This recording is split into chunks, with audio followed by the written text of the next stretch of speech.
नमस्कार दोस्तों, आपका स्वागत है आपके अपने YouTube channel rank to MS में। और मैं आपके लिए लेकर के आया हूँ बीएसएनएल से जुड़ी हुई लेटेस्ट अपडेट। तो क्या है ज्योतिरादित्य सिंधिया के बयान वोडाफोन आइडिया को लेकर के, और क्या कहना है उसका बीएसएनएल के एम्प्लॉयज के बारे में। तो सभी के बारे में हम चर्चा करेंगे इस वीडियो में। तो वीडियो को पूरा देखिएगा। अगर पसंद आए तो दोस्तों के साथ शेयर करना और लाइक और सब्सक्राइब करना मत भूलना।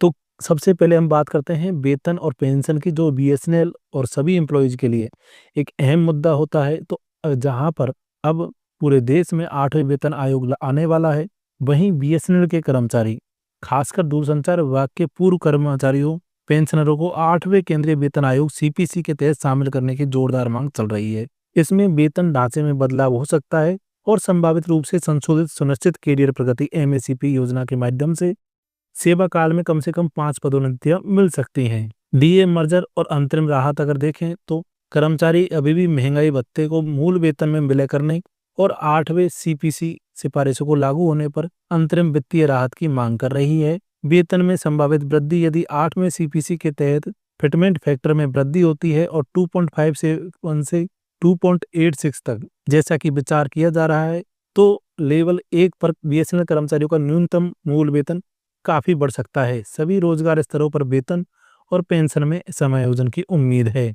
वहीं एसएनईए सीएचक्यू निकाय का विस्तार, सीनियर नेशनल इंजीनियर्स एसोसिएशन ने सेंट्रल हेडक्वार्टर निकाय का कार्यकाल अखिल भारतीय सम्मेलन अप्रैल मई 2025 में निर्धारित या फिर 14 अप्रैल 2025 से 3 महीने जो भी पहले हो तक बढ़ा दिया गया है।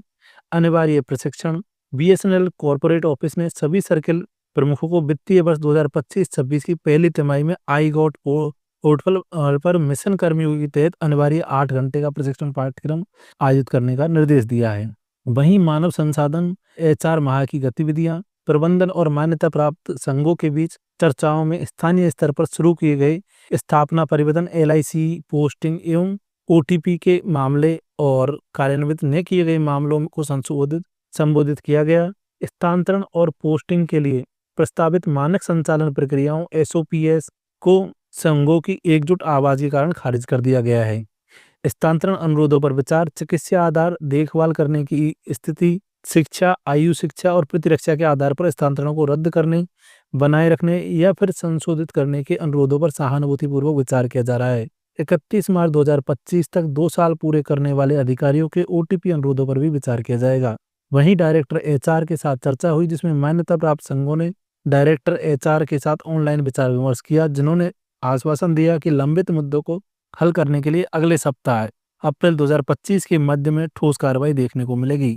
वहीं ऑनलाइन ईएपीआर अपार वित्तीय वर्ष 2024-25 के लिए अधिकारियों और नॉन एग्जीक्यूटिव सभी के लिए ऑनलाइन वार्षिक प्रदर्शन मूल्यांकन रिपोर्ट ई अपार की समय सीमा सभी सर्किल प्रमुखों को सूचित कर दी गई है।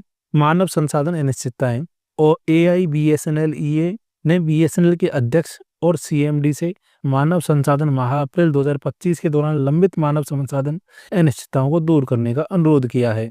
स्वदेशी 5G टेक्निक, सरकार ने कहा है कि बीएसएनएल की 5G टेक्निक स्वदेशी होगी। 4G रोल आउट की प्रगति अगर देखें तो बीएसएनएल ने 90,000 में से अधिक 4G टावर स्थापित किए हैं, जिनमें से 76,000 चालू हो गए हैं। जुलाई 2025 तक 1 लाख टावर स्थापित होने का लक्ष्य है। 4G नेटवर्क के स्तरों ने गुणवत्ता बेंचमार्क को पूरा करने के लिए 5G सेवाओं पर विचार किया जाएगा। भारत नेट 3 कार्यक्रम, बीएसएनएल के 1.39 लाख करोड़ के भारत नेट 3 कार्यक्रम को लेकर विवाद सामने आए हैं। ग्राहक सेवा पर ध्यान, बीएसएनएल ने 1 अप्रैल से 30 अप्रैल तक ग्राहक सेवा माह शुरू किया, जिसमें ग्राहक फ्रंट एक्सेस सीएफए वर्टिकल सेवाओं के लिए दिशा निर्देश और रिपोर्टिंग निर्देश दिए गए हैं। नया लोगो और सेवाएं, बीएसएनएल ने हाल ही में एक नया लोगो जारी किया है और एक स्पैम ब्लॉकिंग सुविधा सहित नई सेवाएं शुरू की है। वित्तीय मामलों को अगर देखें तो बीएसएनएल ने दिसंबर तिमाही में 262 करोड़ रुपए का शुद्ध लाभ दर्ज किया है। बीआरएस 2.0 कंपनी की वित्तीय सेहत सुधारने के लिए 18,000 से 19,000 कर्मचारियों की संख्या कम करने के लिए संभावित बीआरएस 2.0 की खबरें हैं। और यह इसके अलावा वोडाफोन आइडिया के बारे में केंद्रीय दूरसंचार मंत्री ज्योतिरादित्य सिंधिया ने वोडाफोन आइडिया और बीएसएनएल के बारे में कुछ अहम बातें कही हैं। सिंधिया ने साफ किया कि सरकार वोडाफोन आइडिया में अपनी हिस्सेदारी 49% से आगे नहीं बढ़ाएगी। सरकार इस कंपनी को सार्वजनिक क्षेत्र का उपक्रम पीएसयू नहीं बनाना चाहती। सरकार ने वोडाफोन आइडिया के बकाया स्पेक्ट्रम शुल्क को इक्विटी शेयरों में बदलकर कंपनी में 48.99% की हिस्सेदारी हासिल की है। सिंधिया ने वोडाफोन आइडिया पर बकाया सरकारी भुगतान चुकाने की जिम्मेदारी डाली है। उन्होंने कहा कि कंपनी को अपना प्रदर्शन सुधारना होगा। विलय की संभावना। सिंधिया ने यह भी कहा है कि वोडाफोन आइडिया को सरकारी स्वामित्व वाली बीएसएनएल के साथ विलय करने की कोई योजना नहीं है। वहीं बीएसएनएल के बारे में बीएसएनएल का बदलाव। सिंधिया ने बीएसएनएल को अद्भुत बदलाव की सराहना की और दिसंबर तिमाही में कंपनी के 18 वर्षों में पहली बार 262 करोड़ रुपए का शुद्ध लाभ दर्ज करने की प्रशंसा की। उन्होंने इस उपलब्धि का श्रेय चल रहे संरचनात्मक सुधारों और बीएसएनएल के 4G रोलआउट में प्रगति को बताया।